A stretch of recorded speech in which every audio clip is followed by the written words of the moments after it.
Okay, this is the orientation on preventive drug education program and drug testing. Our aim is to create a drug-free school and workplace here in DepEd Antipolo.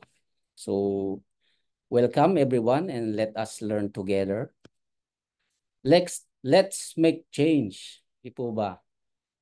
Kung ayaw natin ng change, gusto niyo po ba na makipagsiksikan sa rehabilitation center or sa kulungan? It's up to you.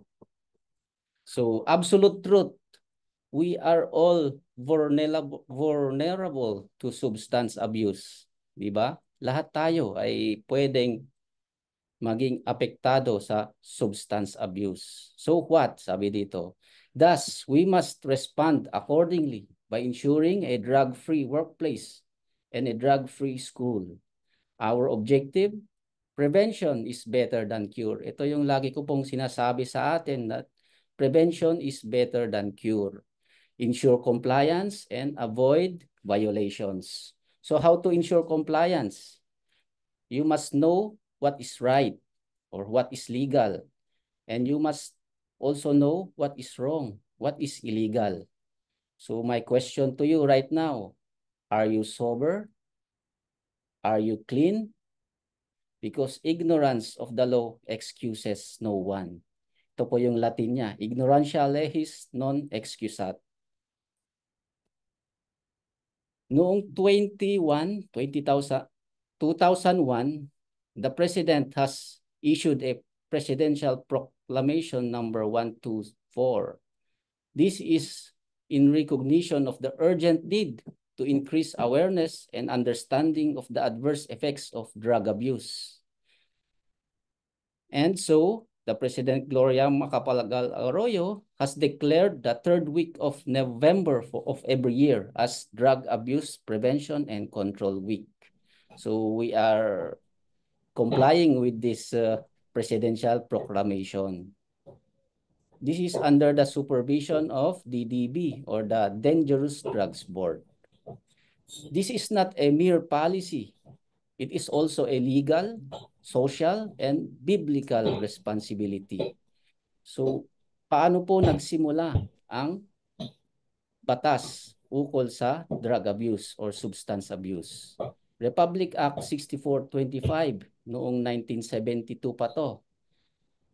Meron ding Republic Act 7621. Nagpro-progress po ang ating batas. There is a continuous improvement also on the part of our lawmaker to update the Republic Acts. So ngayon, ang ating current batas na implemented is RA 9165 or the Comprehensive Dangerous Drugs Act of 2002. Take note, 2002 pa lang po ito. But this is a very important law or Republic Act here in the Philippines. It mandated the authorized drug testing for students of secondary and tertiary schools, as well as for our public school officers and employees in the public and private offices. So lahat po tayo sakop dito sa authorized drug testing, public or private employment. So nasa Department of Education po tayo. So may mga department orders din tayo ukol sa prevention of drug abuse. DepEd Order number 37, series of 2017, creating the DepEd Drug-Free Workplace Committee. And DepEd Order number 40, series of 27, imposing or creating the guidelines for the conduct of random drug testing of students in public and private secondary schools. So, importante din po na pati yung mga estudyante natin ay meron ding random drug testing. DepEd Order number 30, series of 2018. Ito yung Preventive Drug Education Program of the Department of Education. Even the Civil Service Commission has issued a Memorandum Circular number 13, series of 2017. Ito po yung guidelines in the mandatory random drug test for public officials and employees and for other purposes. Recent data on substance abuse. Mapapansin nyo sa data natin, yung age group 15 to 19. 41.32% ang mga convicted drug users natin. So madalit sabi, aakyat din ang increase ng drug rehabilitation treatment programs. So ayan po siya, 43.49%. Mapapansin nyo, puro teenagers ang maraming gumagamit ng pinagbabawal na droga. So to stop that, we should make awareness. Ito po yung profile of drug users. It was based on Dangerous Drugs Board publication in 2022. Yan po, age, sex, civil status, karamihan po ay single. Walang pinagkakagastusan, 52.68%. Employment status, they are employed, 48.40%. Educational attainment, high school level, 26.99%. And ito, yung economic status nila, ang kanilang family income is 13,000 lang. Pero gumagamit po sila ng pinagbabawal na droga. Paano po nangyari yun? Di po ba?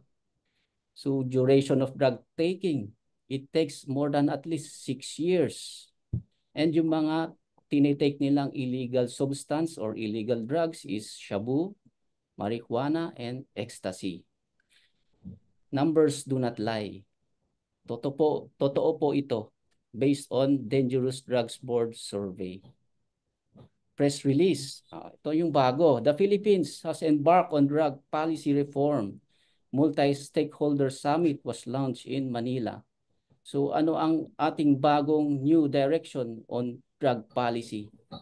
Nabanggit ko kanina, 2002 pa yung ating batas. There is need to be updated kasi 2024 na po ngayon. So yun po yung move ng ating bagong Pangulo ngayon to review and evaluate the RA 9165 in order to be comprehensive enough to cover yung mga ibang hindi pinagbabawal dati, pinagbabawal na ngayon, di ba? Maraming paraan ang mga drug lords and drug pushers natin para gumawa ng at magbenta ng droga. So kailangan nakalagay din yon sa ating batas kasi online, for example, online pa lang. Walang online sa RA 9165 sa 2002 pa yon. So online selling, hindi pa kasali yon. So kailangan isama po yon sa ating bagong batas. So we should wait for that update by the lawmakers in the Congress and Senate. So sa ngayon, yun pa rin ang implementing Republic Act, yung RA 9165. The Philippines has cleared more than 20,000 barangays of narcotics, with law enforcers seizing 10.41 billion. Grabe, ang laki ng worth of illegal drugs. Kung pwede lang sanang i-convert yan, di ba? Kung pwedeng i-convert yan into a public fund, mas masarap sana napakinggan. Pero that is illegal drugs. Hindi pwedeng i-convert po yan kasi sino ang bibili dyan, di ba? Hindi mo naman pwedeng ibenta yan unless you are a ninja cop. Di po ba? Okay? So, press release, the PSA inatasan na magkaroon ng survey para makita ang magnitude of drug problem nationwide here in the entire Philippines and estimate the number of lifetime and current drug users. So what is the role of Dangerous Drugs Board? Sila po ang inatasan for the campaign and advocacies of drug prevention. Sila ang nagre-recommend ng bagong batas para gawin ng lawmakers sa ating Congress and Senate. And they have campaigns like Kids Against Drug Program. Yan po yung mga program nila. So nakatutok po talaga sa ating bata. We are here in Antipolo, so Batang Antipoleño, Kids Against Drug Program. So Barkada Kontra Droga or BKD, program din po ito ng DDV. National Youth Congress on Drug Abuse Prevention and Control. And the most important program is the National Drug Education Program or the NDEP. Meron din tayo dito sa Department of Education kasi member tayo ng DDB, Dangerous Drugs Board Member Agency, ang Department of Education. So what is the role of the Department of Education? As per DepEd Order number 37 series of 2017, which was issued on July 31, 2017, our policy objective is promote the maintenance of a safe and healthy work environment in the Department of Education, workplaces and schools, free from the use of illegal or substance or dangerous drugs. Safeguard the health and safety and welfare of our employees. Ito yung sabi ni Sir Eric kanina na employees welfare. Okay? And reduce the health and safety risk to learners and to the public. Our policy major components: substance abuse awareness program. This is consistent with the National Drug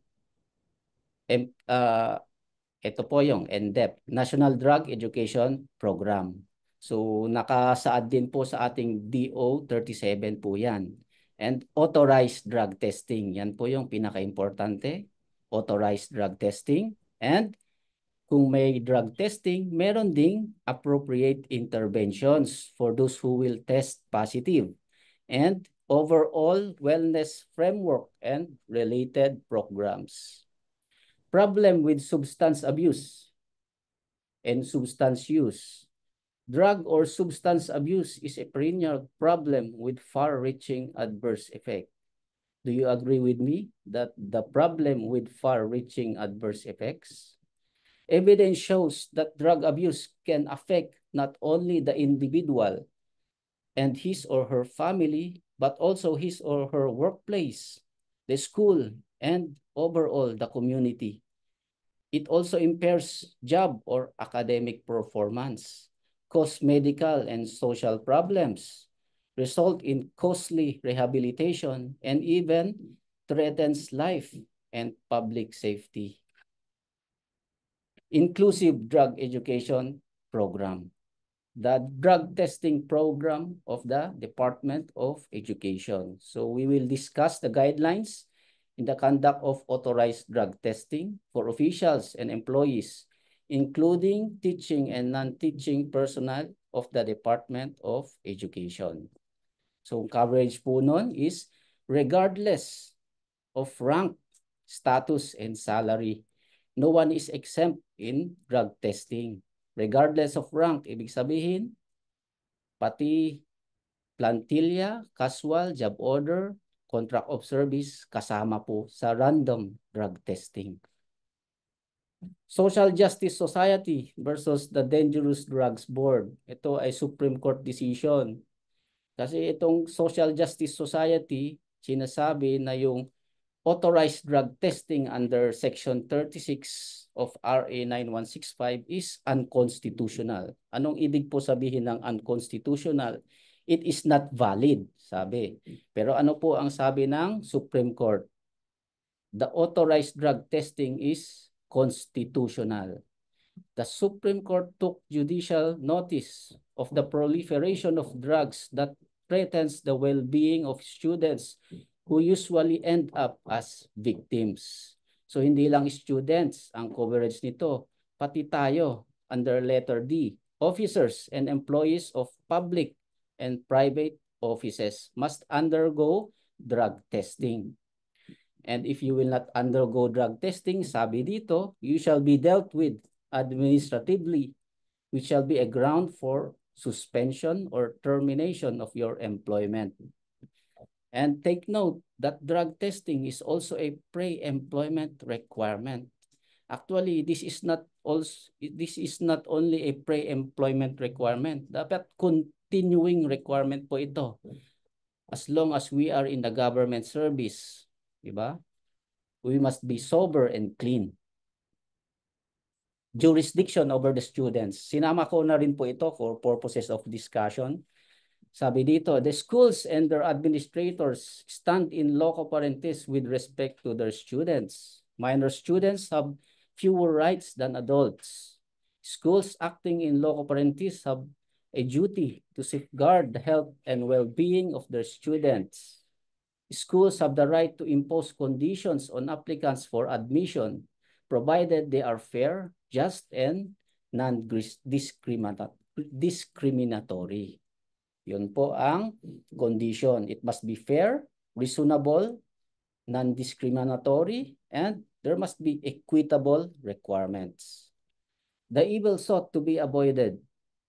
The need for drug testing to at least minimize illegal drug use, to override the individual's private interest. So, mas nananaig po yung drug testing over your private interest. Hindi mo pwedeng sabihin data privacy or private interest ko to, hindi po ako pwedeng mag-undergo ng drug testing. The illegal drug menace cuts across gender, age group, and social economic lines. The sale, manufacture, or trafficking of illegal drugs with the ready market would be an investor's dream. Di ba? Sana all, investor's dream. Yung mayaman, yung mga drug lords, yung mga cuddlers, protectors natin dahil sa pinagbabawal na gamot. Di ba? The drug problem has hardly abated since the martial law, public execution of a notorious drug trafficker. The state can no longer assume a laid-back stance with respect to this modern-day scourge. So drug enforcement agencies perceive a mandatory random drug testing to be, take note, this is an effective way of preventing and deterring drug use among employees. The threat of detection by random drug testing being higher than other modes. There is no other way. This is the best way to do it. Random drug testing or the mandatory drug testing. Partnership and linkages. Hindi lang po sa DepEd ito. We have to partner to other government agencies such as Department of Health and the East Avenue Medical Center for their laboratory, and National Privacy Commission on handling of drug testing records. And of course, we are in Antipolo. So thank you for the support of the local government of Antipolo City. Later on, we will hear Ma'am Gwen para i-explain yung protocol and guidelines mismo ng drug testing. Okay? Drug-Free Workplace Committee. Pursuant to Republic Act 9165 and DDB Regulation Number 2, Series of 2004, DepEd has created a Drug-Free Workplace Committee. And napansin ko, meron na po tayo dito sa DepEd Antipolo, Drug-Free Workplace Committee na create through the initiative of Nurse Badong. May memorandum po yan. Diba, Nurse Badong? Okay, so in addition, the committee was also tasked to initiate training and continuing education and awareness program for officers and employees. Such as this one ngayon. Itong orientation, this is also treated as training and continuing education and awareness program. Initiate and adopt values formation, family enhancement, and such other related and relevant programs. Formulate and put in place the department's drug testing program. So definition of terms, ano po ba ang ibig sabihin ng authorized drug test? This is testing done by any government forensic laboratory or by any of the drug testing laboratories accredited and monitored by the Department of Health. It consists of two testing methods, the screening and confirmatory tests. By examining the urine specimen, yung specimen po natin ay ang ating urine in order to determine the presence of dangerous drugs. Okay? Urine specimen po. Pwede din siguro yung hair follicle, pero mas mahal po ata yun kung yun yung gagamitin natin. So, the easiest specimen as of today is the urine. Okay? Guidelines on random drug testing. First, we must have an orientation program. So ito po yun. This is our first step to ensure that everyone is apprised of the objectives and process for drug testing. So lahat po ng present ngayon, you are compliant with our orientation program and DepEd rules and regulations. Okay? So select number 2, selection and scheduling of officials and employees. Kasi random drug testing po ito. Pero sa atin ngayon, lahat tayo ay covered kasi there is a available fund. Ito kasing random kung wala talagang pondo na masakop lahat ng employees and officials in the public sector. So, lahat po tayo ay kasama sa random drug testing. Pero explain ko lang kung bakit random and suspicionless. It is random by using a method. May method po yan, parang nananalo ka ng raffle draw, di ba? Whereby everyone has an equal probability of being selected. And there is no prior notice of date of the testing. It is suspicionless kasi walang judgmental dito. It is not based on any suspicion. Okay? So number 3, the selected official or employee shall be notified and instructed to go to a designated venue at a particular date and time to undergo a drug test. This involves the collection of a urine sample by the Department of Health assisted by trained and accredited personnel in specimen collection. Kailangan trained and accredited personnel ang magko-collect ng ating urine sample. Okay? Number 4, the Department of Health will subject the collected urine to a screening test. Ito po yung first test. Pag nag-positive po yan, there will be another test to confirm. Ito po yung confirmatory test. Pag challenge po yan ng employee or official, ito po yung sinasabi nating challenge test. Challenging the positive result. Okay? So tatlong test na po yan, screening test, confirmatory test, and challenge test. For final positive result in either confirmatory test or after a challenge test, the employee concerned shall undergo another test. This is the drug dependency examination or sa DDE, conducted by a DOH accredited physician. This test will determine the level of drug dependency by the concerned employee. Why we should determine the level of drug dependency? Para alam kung ano ang klaseng intervention program na gagawin sa ating personnel na nag-positive. Note that the contract of service or job order hindi na kailangan dumaan sa drug dependency examination. Hanggang confirmatory test or challenge test lang po sila. Pag nag-positive po sila dyan for using illegal substance or drugs, pwede na po silang pakawalan, di ba? Pwede na po silang mag-bye-bye sa ating Department of Education. Pre-terminated po ang kanilang contract on the ground that they test positive. Okay? And there is also a breach of contract. Di po ba? So, sa ating mga contract of service and job order, we should ensure to be sober and clean at all times. Kasi hanggang confirmatory test and challenge test lang po kayo. Wala na pong drug dependency examination. So, pag nag-positive, ito ang number 8. We need interventions. Interventions shall be recommended by to the employee based on the assessment made during drug dependency examination. Interventions shall vary based on whether or not the employee is an experimenter, occasional user, or drug dependent. So we must consider the severity. It's either mild, moderate, or severe.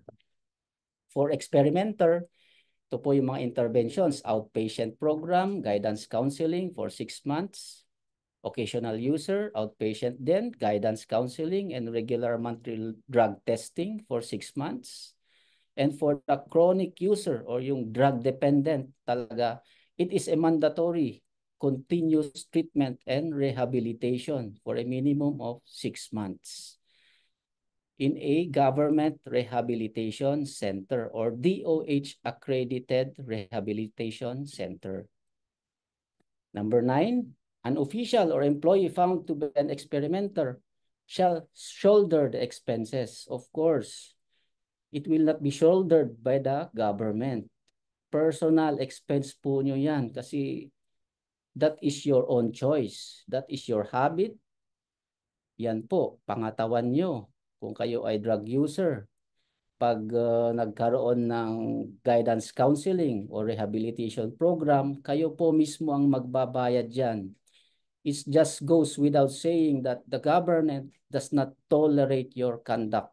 Diba? So kayo talaga ang magbabayad ng expenses. And you shall secure a certificate of completion kung natapos na po yung counseling or rehabilitation program. Pwede din po kayong mag-leave. Mag-file po kayo ng leave para official. Okay? Any official or employee found to be a chronic user, mandated po siya na magkaroon ng 6 months mandatory rehabilitation program. So mapapansin nyo sa likod ng ating Form 6, meron dong rehabilitation leave. Pwede po yung mag-apply kasi 6 months duration din po yun as maximum.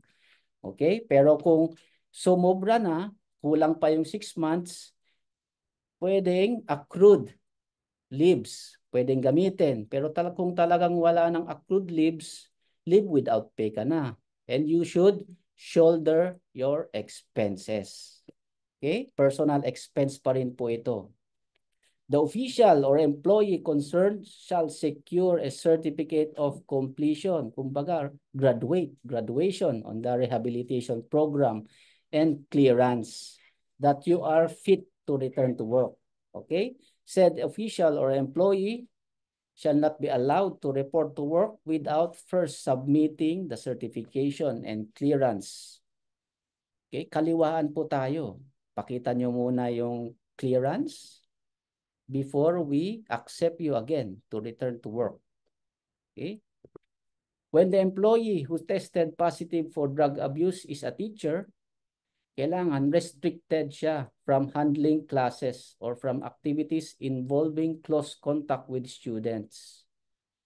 Bakit po? Kasi child protection is our primary consideration. Okay? So, kung teacher po yun ang nag-test positive, hindi siya allowed na mag-conduct ng teaching classes pa. Okay? There is a restriction in handling classes.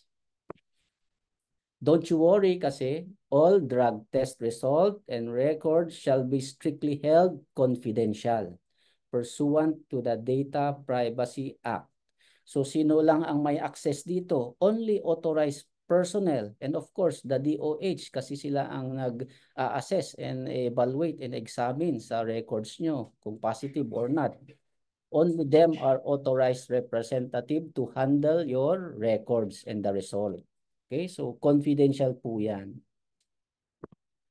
Threefold liability of employees and officials. Ito na po yung ating sinasabing administrative liability, civil liability, and criminal liability for using and abusing drugs.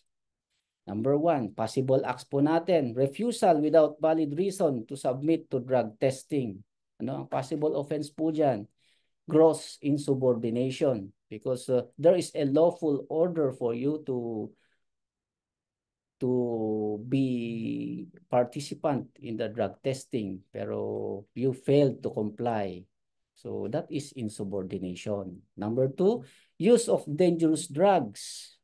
Grave misconduct po yan. Those who test positive who are not issued a certificate of completion. Grave misconduct. Those who test positive who shall refuse to undergo intervention or undergo the mandatory rehabilitation program. Grave misconduct din po yan. Testing positive again. Binigyan ka ng pagkakataon pero inulit-ulit mo ulit. Grave misconduct din po yan. And tampering the result of drug test. Grave misconduct and can either be falsification. Ano po yung mga possible methods ng tampering? Yung sinabit mong ihi, hindi mo po ihi yun. Ihi ng kasama mo kasi alam mo siyang sober and clean. Siya pinaihi mo, di ba? Nagkataon na nasalisihan mo yung authorized drug testing personnel doon sa CR. So, yun yung sinabit mo, pero hindi po yun yung inyong urine. So, pwedeng tampering po yun. Okay? DepEd Order number 49, series of 2006, or the revised rules of procedure of DepEd in administrative cases. Ito po ang pwedeng maisampa sa iyo administratively: dishonesty, misconduct, violation of civil service law and rules or reasonable office rules and regulations, physical or mental disability due to immoral vicious habits. Ang paggamit ng droga is a health issue. So, this is a physical or mental disability. Pwedeng magdulot siya ng physical or mental disability pag nasobrahan. Diba? And kung ikaw ay nangungutang para may pambili ng illegal drugs, ito ka, willful failure to pay just debts. O, diba? Mangutang ka pa para may pambili ng illegal drugs. So, pwede kang makasuhan ng willful failure to pay just debts. 2017 Rules on Administrative Cases in the Civil Service, or the 2017 RACS. Under Rule 10, pareho din po. Serious dishonesty, grave misconduct, physical or mental disability, inefficiency, and incompetence in the performance of official duties. Kasi your mind or your physical health and mental health is being affected by drugs or substance abuse. So, nagdudulot yan ng inefficiency and incompetent in performance of the official duties. So, nagiging awol ka din. Pwede kang ma-drop from the rolls. You absent without leave for more than 30 days or more than a month. Pwede kang maawol, drop from the rolls, and unsatisfactory poor performance for 2 consecutive ratings. So, yung IPCRF mo, 2 beses na unsatisfactory, pwede kang ma-drop from the rolls. And physical unfitness and mental disorder due to substance abuse. Okay? So, this applies to teaching personnels dropping from the rolls. How about students? Sinama ko din ang students para kasi may mga DepEd personnel tayo na may mga anak. So, kailangan nilang i-monitor and supervise ang ating students. So, pwede din siyang administrative, civil, and criminal. Administrative aspect, there's a violation of school policy or the student manual. Civil aspect, violation of the Civil Code of the Philippines. Criminal aspect, violation of the Republic Act 9165 or the Comprehensive Dangerous Drugs Act. Okay, for possession, use, and abuse. In administrative, violation of RM 217. Pwede siyang sakop ng student discipline. In civil, court proceedings. Civil and criminal are court proceedings and requires the assistance of a lawyer. So, costly po iyon. So, pag administrative, they are considered child at risk.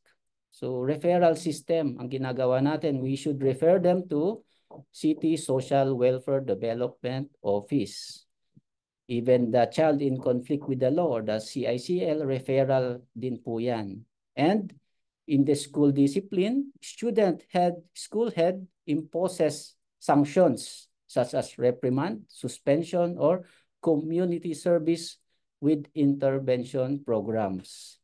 Pag sa civil aspect, ang parents po ang magbabayad. Take note, mga ka-DepEd Antipolo, if you're a parent, you are required to pay the civil damages or the restoration kung ano man ang may restore. Okay, because parents are held accountable over their minor children. Okay? And sa criminal aspect, kung minor pa siya and he is found guilty under RA 9165, yung sentence po niya is suspended pa hanggang ma-reach niya yung 18. Pag nag-18 na po siya, pwede niyang i-serve yung suspension. Okay? So disastrous effects. This picture paints 1,000 words. Yung first picture natin, may mga pulis na nag-home visit sa mga suspected pushers, users, drug lords, etc. O pag nahuli yan, magkukumpulan po sila sa rehabilitation program ay rehabilitation centers or sa kulungan. Worst come to worst. Saan po yan mapupunta? This picture paints 1,000 words. So disastrous effect po ang substance use and substance abuse. Ito po yun. Marami pong pwedeng idulot ang drug abuse, death, addiction, overdose, and so many risks. So sabi ko kanina, this is not merely a policy, legal and social responsibility. It was also a biblical responsibility. So obedience to authorities. Sabi sa Ephesians, obey your parents in the Lord, for this is right. Honor your father and mother. In Hebrews, have confidence in your leaders and submit to their authority. Kailangan, we should obey, diba? Because they are our leaders. And obey the government because they are the government duly constituted for us to emulate. And they are our role model. In Colossians, sabi dito, servants, obey your earthly masters in everything, and do it not only when their eyes is on you. Kahit wala po sila, we should do our part as an employee or official in the government service. Kahit walang tumitingin, kahit mag-isa ka lang, you should do your part. Okay? Because in doing your part with sincerity of heart and reverence for the Lord. And Romans, let everyone be subject to the governing authorities, for there is no authority except that which God has established. Okay? So authorities were established by God. It is the will of God, kaya merong authorities. So we must obey the authorities. And who are these authorities? Of course, the government itself is an authority. Okay? So we have to confirm and affirm our policy. So ito po yung ating oath of office. Bago tayo magkaroon ng drug testing, kahit kailangan nating pumirma dito and to confirm and affirm that we are supporting the DepEd drug prevention policy. Drug prevention policy of the Department of Education. So hindi ko na po babasahin yung contents yan. Kayo na po ang bumasa dyan, and you should take it by heart to affirm and confirm your commitment to unconditionally abide with DepEd rules and regulations and the provisions of other Republic Acts and laws here in the Republic of the Philippines. So the biggest and greatest C is Christ alone. So whether you eat or whether you drink or whatever you do it all for the glory of God. This is under 1 Corinthians chapter 10 verse 31. So ito po yung sabi ni Nurse Badong kanina, notorious teacher and the curious learner. So please subscribe and comment on my videos kasi this is a continuous learning. And this is part of our Elevate program in the Department of Education, particularly OSDS. This is part of the Elevate program of OSDS Plus, particularly in child protection. Okay, so marami po tayong recorded videos dito for your own time and convenience. Pwede nyo po siyang balikan. And pati yung discussion natin ngayon, andyan na rin po. Okay, so thank you very much and God bless.